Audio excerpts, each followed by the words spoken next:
আমার সুপ্রিয় শ্রোতা বন্ধু পাঠক পাঠিকা যারাই আছেন সকলকেই জানাচ্ছি জুম্মার দিনের পবিত্র জুম্মা মুবারক।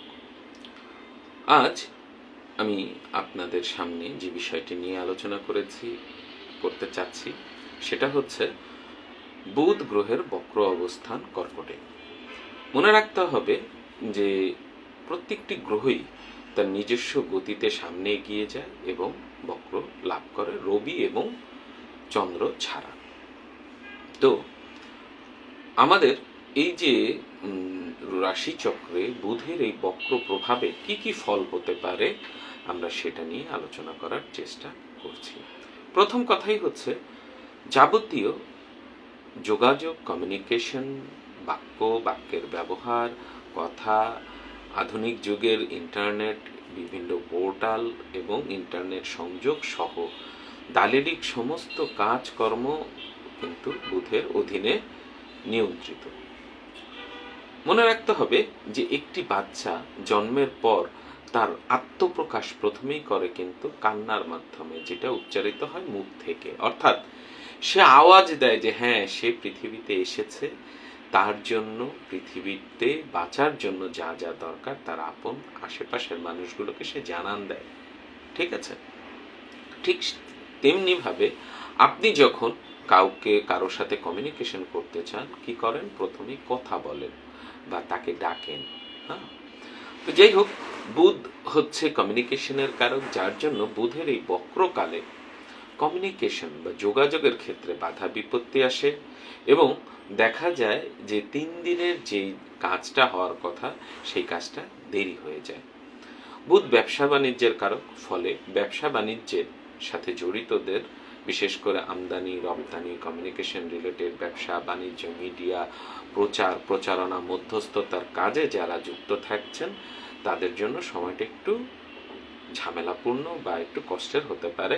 কারণ এ সময় বুধ যেহেতু ব্যবসার কারক, ব্যবসা বাণিজ্যে যদি মন্দাভাব দেখা দেয় তার প্রভাব গিয়ে পড়ে ব্যক্তির আর্থিক ক্ষেত্রে বা আর্থিক জায়গায়। মনে রাখতে হবে বুধের এই সময় কিছু অনলাইন অফলাইন প্রতারক চক্র কিন্তু সক্রিয় হয়ে ওঠে।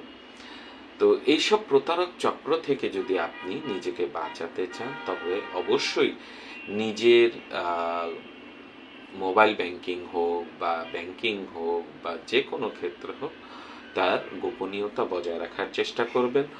অনাকাঙ্ক্ষিত অহেতুক ফোন বা হোয়াটসঅ্যাপের মেসেজগুলো রিপ্লাই দেবেন না, বা কোনো ধরনের সাইট থেকে আপনাকে প্রলুব্ধ করে এমন কোনো সাইটে না যাওয়াটাই হবে আপনার জন্য ভালো। বাকিটা আপনার ইচ্ছা, আপনি তো যেতেই পারেন। তবে মনে রাখতে হবে এই সময় প্রতারক চক্রের অপতৎপরতা বৃদ্ধি পায়। এ সময় বিনিয়োগ বাজার বা আমরা যেটাকে শেয়ার বাজার বলি, দেখুন শেয়ার বাজার জিনিসটা কার সাথে রিলেটেড? ব্যবসা এই প্রতিষ্ঠান বা ব্যবসা সংক্রান্ত বা ব্যবসা রিলেটেড যারা আছে তাদের সাথে। তো এই সময় দেখা যায় সত্যিকারের ব্যবসায়ীরা যেহেতু ব্যবসা করতে পারে না, যার জন্য কিছু এমন প্রতিষ্ঠান যাদের আর্থিক অবস্থা বলবান নয় বা এমন কিছু মধ্যস্থতাকারী যারা অপরের ক্ষতি করতে চায় তারা আপনাকে প্রলুব্ধ করবে এবং বিনিয়োগ করাবে। আপনি যদি বিনিয়োগ করেন, সেটা জমি হোক ভূমি হোক যাই হোক, তাহলে মনে রাখবেন সেই বিনিয়োগের অর্থ লাভের আশা করা বৃথা। এছাড়াও যারা বিদেশে ভর্তির ব্যাপারে বা দেশের বিভিন্ন ক্ষেত্রে ভর্তির ব্যাপারে চেষ্টা চালিয়ে যাচ্ছেন, মনে রাখতে হবে এই সময় অবশ্যই সতর্কতার সাথে আপনার ফর্মগুলো ফিল আপ করার চেষ্টা করবেন। তা না হলে কিন্তু দেখা যাবে যে আপনার ভুলের কারণে, সামান্য একটা ভুলের কারণে হয়তো আপনি আপনার কাঙ্ক্ষিত কলেজে বা কাঙ্ক্ষিত বিশ্ববিদ্যালয়ে ভর্তি হতে পারছেন না। এছাড়া আমি একটি কথাই বলবো, বুধের এই সময় আপনাকে ধীরে চলনীতিকে চলতে হবে, কারণ ধীরে চলো নীতির বিকল্প কোনো কিছু নেই, অর্থাৎ ধৈর্য। এ সময় আপনি যাই করবেন কথাবার্তায় অবশ্যই সংযত হওয়ার চেষ্টা করবেন। যে কাজ আপনি কখনোই করতে পারবেন না এমন কোনো কাজের ক্ষেত্রে ওয়াদা করাটা ঠিক নয়।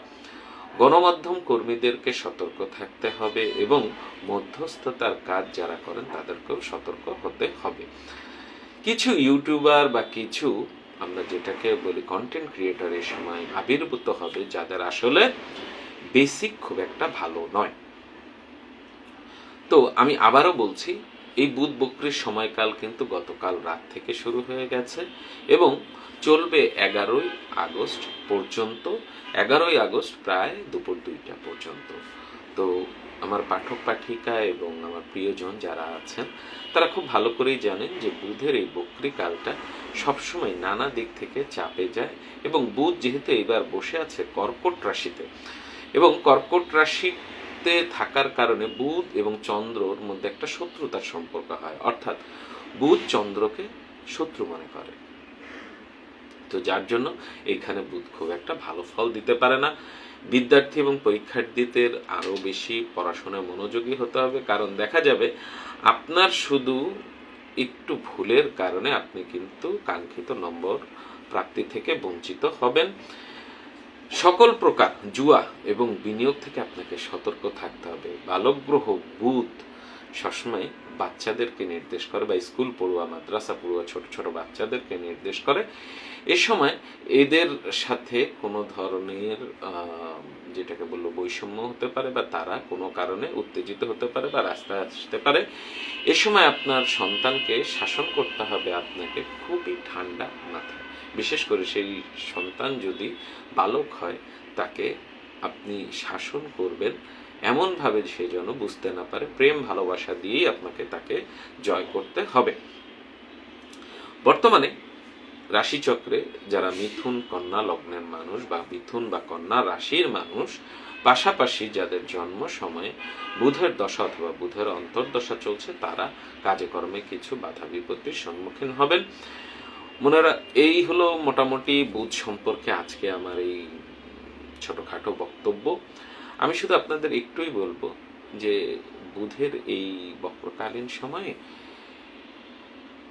বেশি বেশি চিন্তা করে কাজ করুন। কারণ হচ্ছে কোনো কাজ, ব্যবসায়িক দলিল বা কোনো ধরনের চুক্তি করতে হলে ভালোভাবে পড়ুন, কারণ একবার একটি চুক্তিতে আপনি আবদ্ধ হয়ে গেলে সেখান থেকে বেরিয়ে আসা কঠিন হয়। বুধের এই বক্রকাল অর্থাৎ এই 25 দিন আপনি কোনো ধরনের নতুন সিদ্ধান্ত না নিলেই ভালো করবেন। সিদ্ধান্ত পরে নিন, ভালো হবে। ধন্যবাদ সকলকে, এবং সকলের কাছে বিনীত নিবেদন, আপনি যেটা জানলেন আপনি আপনার প্রিয় মানুষকে সেটা জানানোর চেষ্টা করবেন, কারণ এতে হয়তো তারা উপকৃত হবে। সবাইকে আবারও সালাম নমস্কার জানিয়ে আজকের মতো এখানে শেষ করছি। সকলে ভালো থাকবেন। ধন্যবাদ।